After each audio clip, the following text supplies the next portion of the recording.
just repeat it. The effects of taxation covers all the changes in the economy resulting from the imposition of a tax system. There was a time when, under the influence of laissez-faire philosophy, laissez-faire we have already done, laissez-faire philosophy,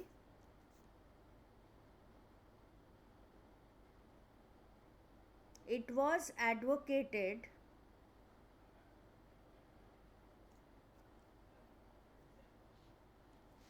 that the state should have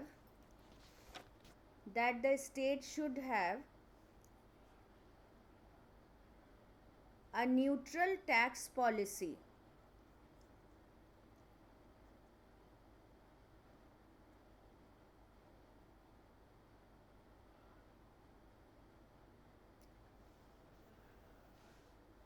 It means that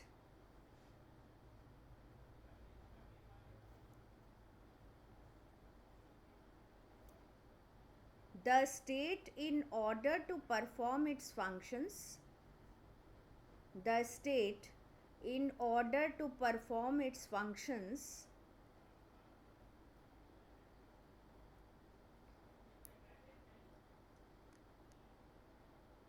needed revenue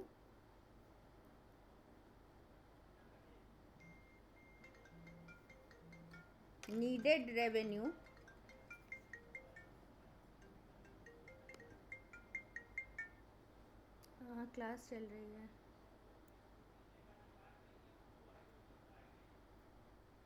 अभी तो हम class ले रहे हैं, बात करें।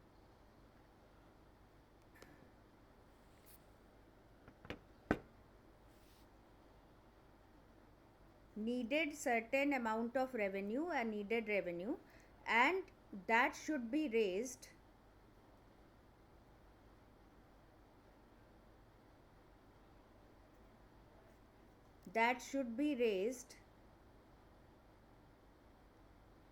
with minimum modifications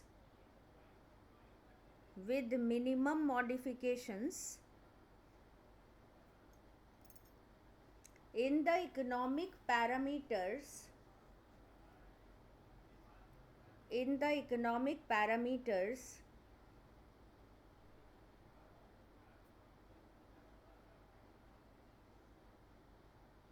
generated by the market forces.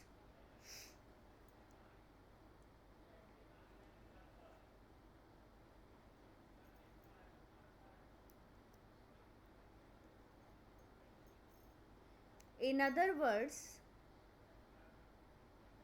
this reasoning is based upon two fundamental assumptions.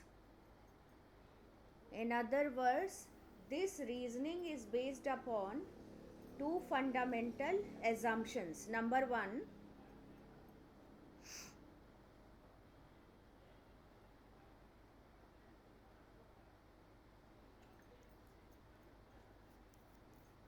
economic parameters created by the free market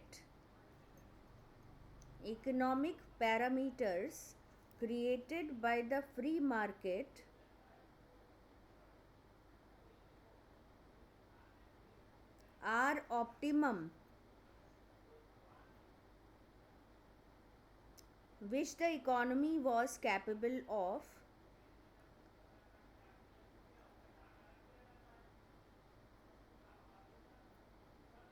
and the second is the state. Ma'am, please repeat. The first one was economic parameters created by the free market are optimum, which the economy was capable of. And second is the state can raise tax revenue.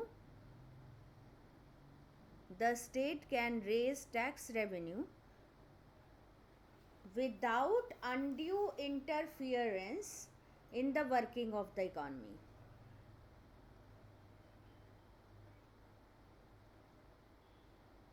Ma'am, please repeat.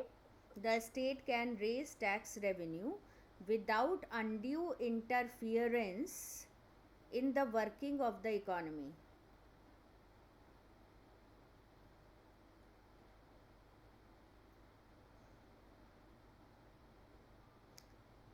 But in reality, both these assumptions are unrealistic. But in reality, both these assumptions are unrealistic,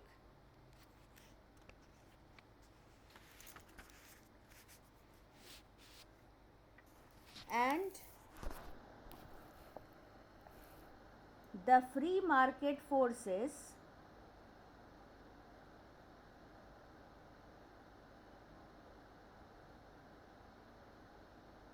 do not lead to optimum results. And the free market forces do not lead to optimum results.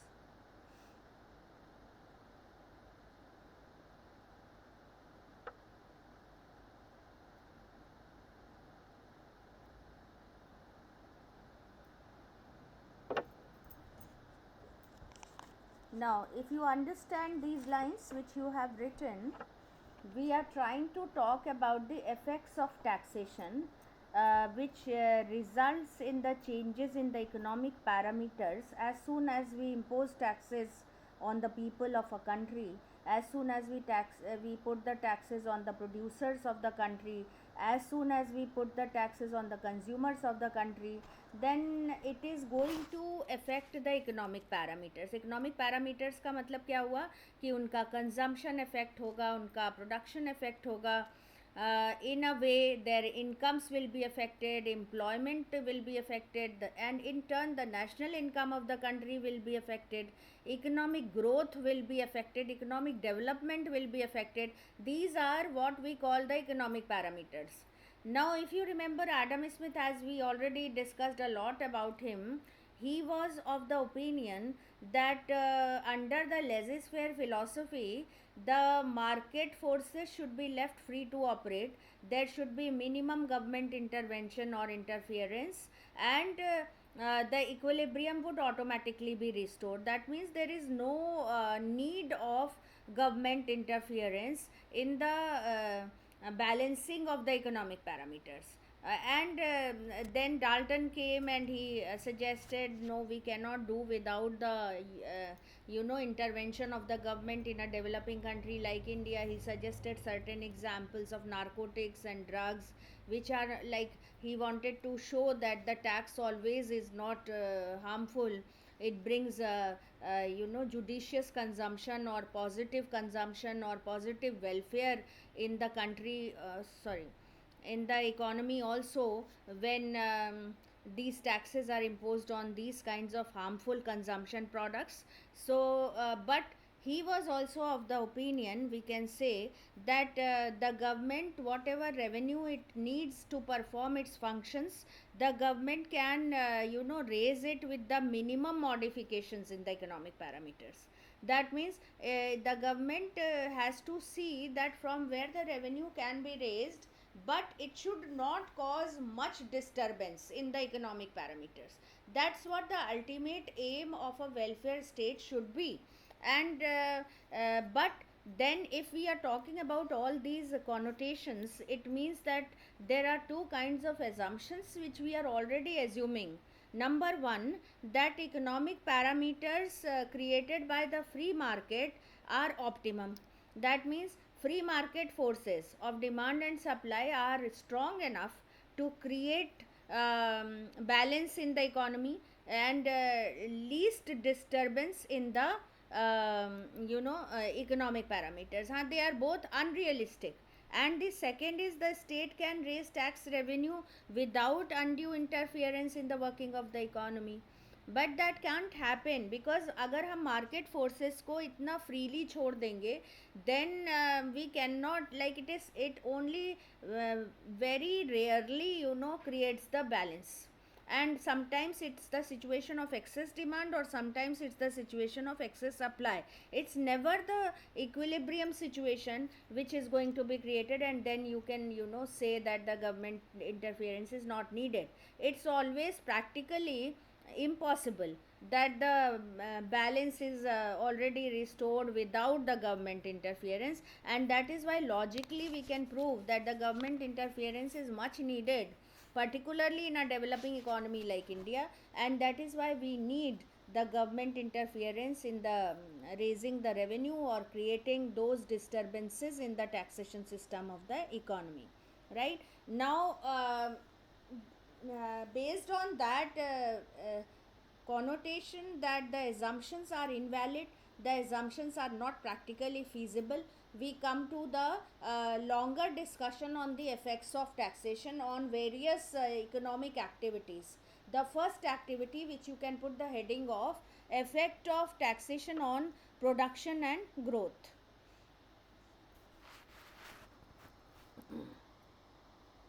Now in this you write, that is, there are four important categories which we will discuss here with regard to the effect of taxation. The first category is effect of taxation on production and growth. In line with Dalton,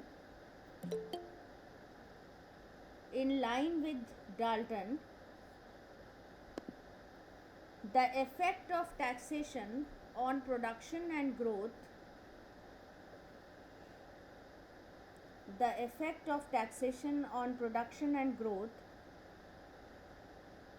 may be analyzed with reference to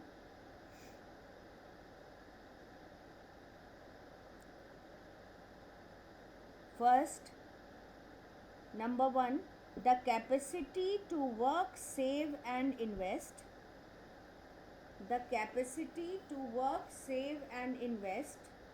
And second, the willingness to work, save and invest.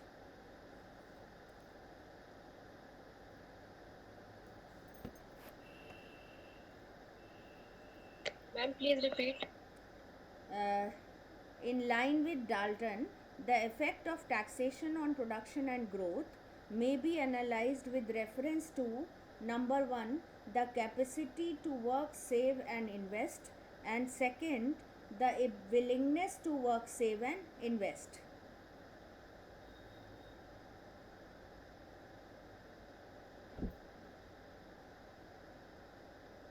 An alternative way of analyzing these effects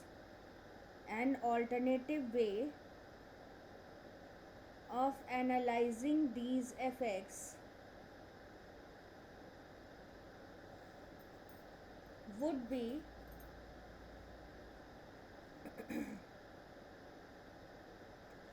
to split them into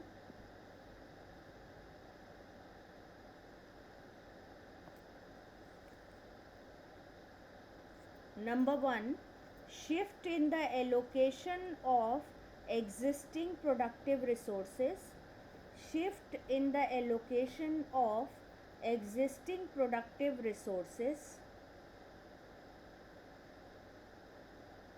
and second, a change in the allocation of productive resources, shift in the allocation of existing productive resources. That is the first area where we need to analyze the effect, and second is change in the supply of these productive resources,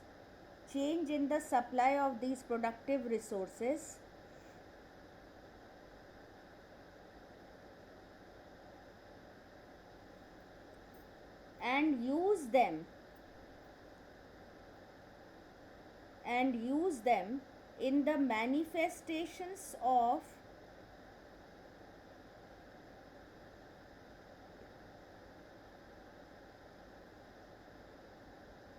the willingness to work, save and invest.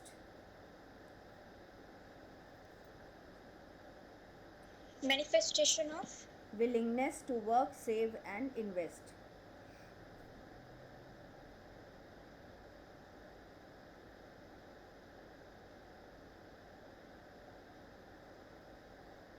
these different dimensions of fx, these different dimensions of fx are highly, sorry my mic is, these different dimensions of fx are highly interdependent, are highly interdependent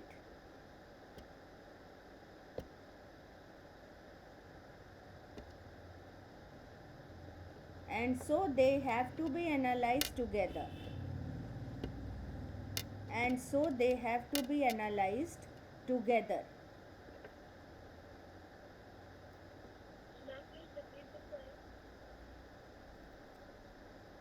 It must be emphasized that the different dimensions of these effects are highly interdependent, and that is why they need to be analyzed together. ये जो आपने 2 points लिखे थे.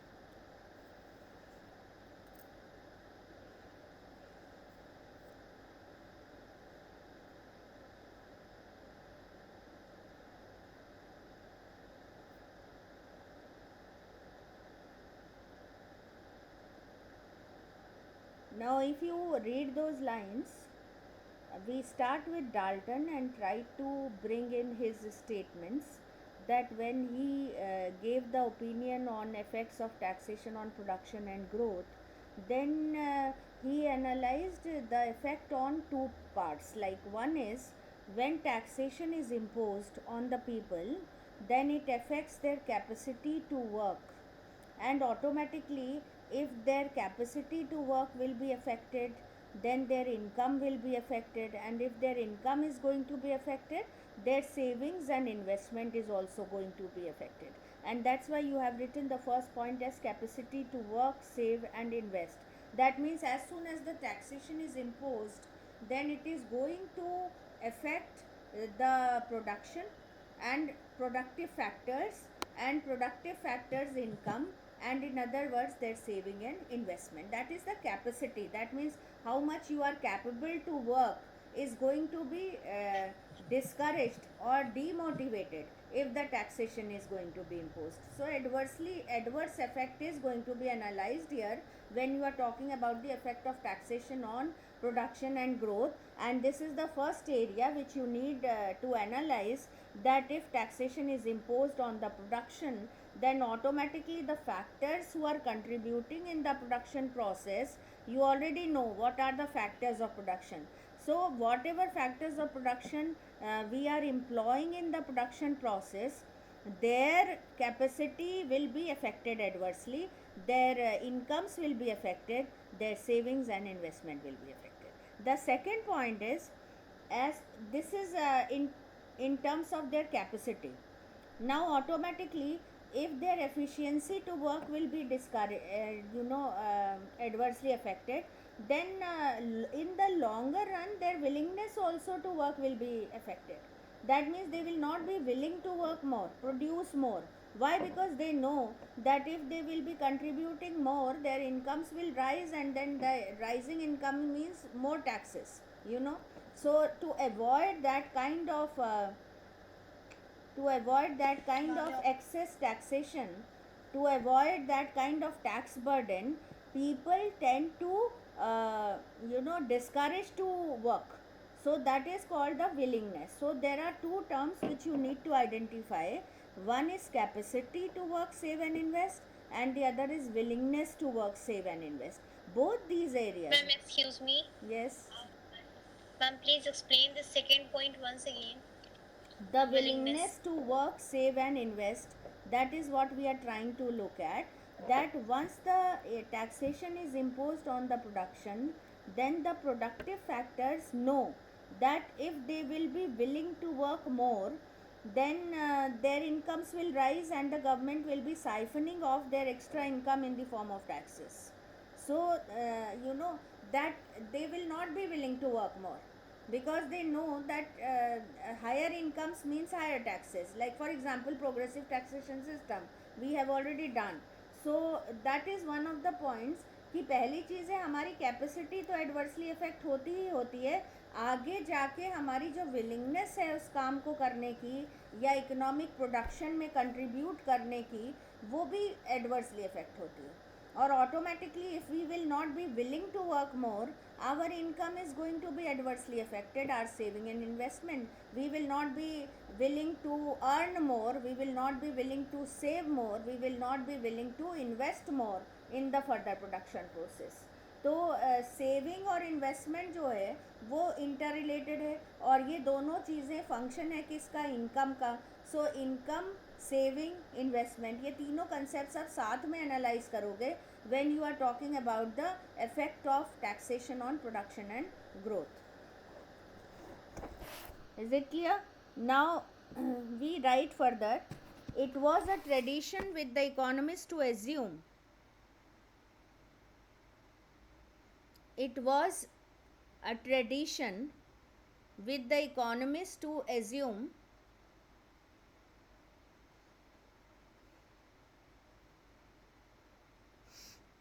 that a competitive market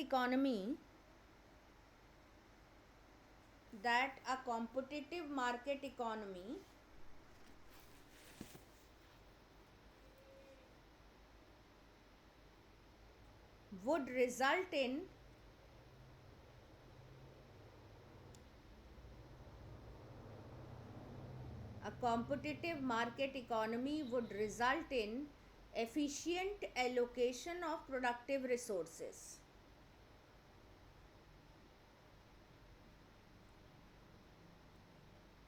Efficient allocation of productive resources. और efficient की जगह आप optimum भी लिख सकते हो, optimum allocation of productive resources.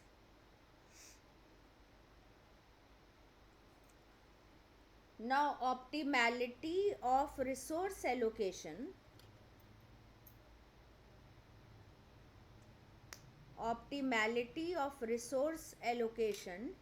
depends upon two conditions. Optimality of resource allocation depends upon two preconditions.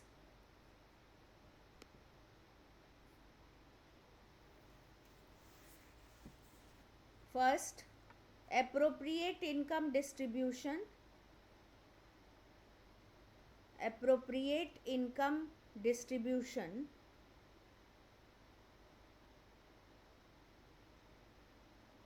And second,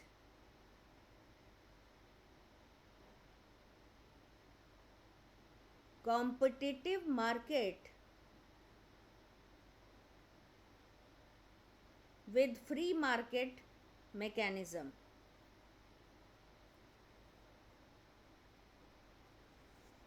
Competitive market with free market mechanism.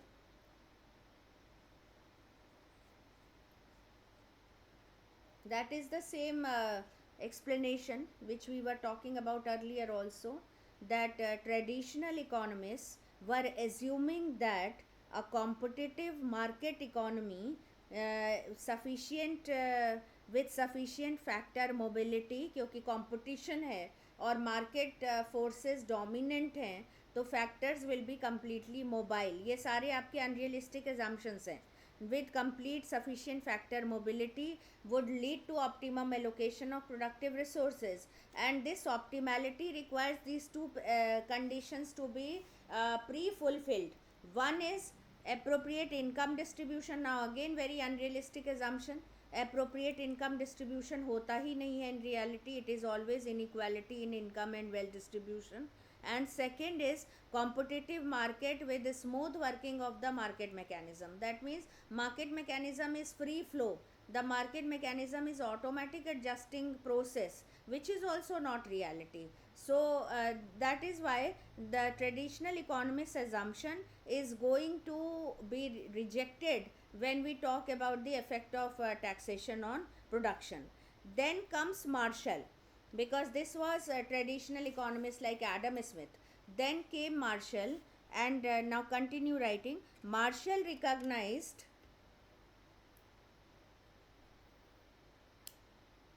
the possibility of Marshall recognized the possibility of a suboptimal allocation of resources, suboptimal allocation of resources, some possibility of suboptimal, sub that means below normal, below optimal, suboptimal allocation of resources between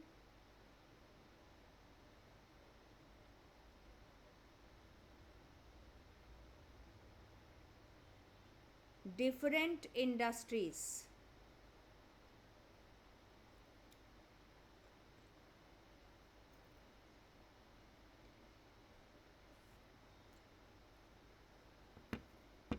He approached the problem by comparing the effect of tax. He approached the problem by comparing the effect of tax on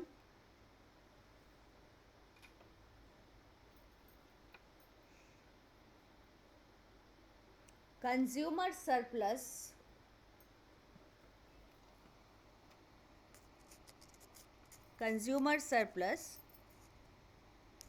with the amount of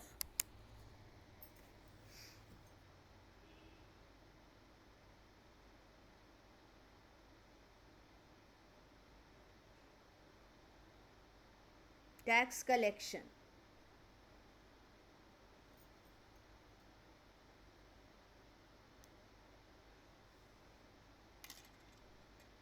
If the loss to the consumer surplus, now revise consumer surplus, if the loss to the consumer surplus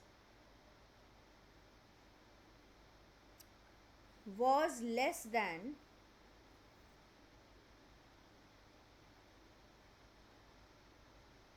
the tax collected by the authorities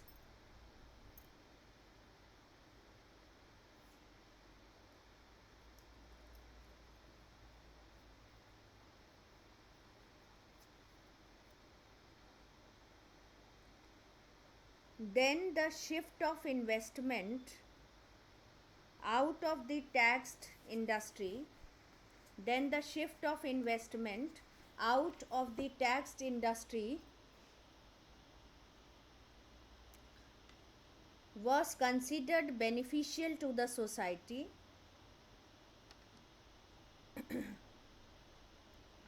Ma'am, please repeat. If the loss to the consumer surplus was less than the tax collected by the authorities, then the shift of investment out of the taxed industry was considered beneficial to the society, and therefore a step towards optimal resource allocation, and therefore a step towards optimal resource allocation.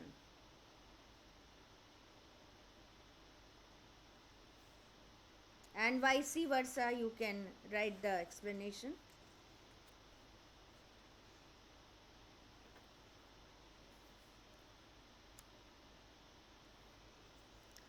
That means Marshall talked about the effect of tax on the consumer surplus, and he said that if the loss to the consumer surplus is less than the tax collected by the authorities, then automatically it's advisable for the government to put in the tax, and then the shift of investment will take place out of the taxed industry, and it will be because then the government will be taxing that industry, because that consumer surplus का जो loss है out of payment of tax is less, you know. So in that case automatically the government will be taxing or raising that revenue and then investing it.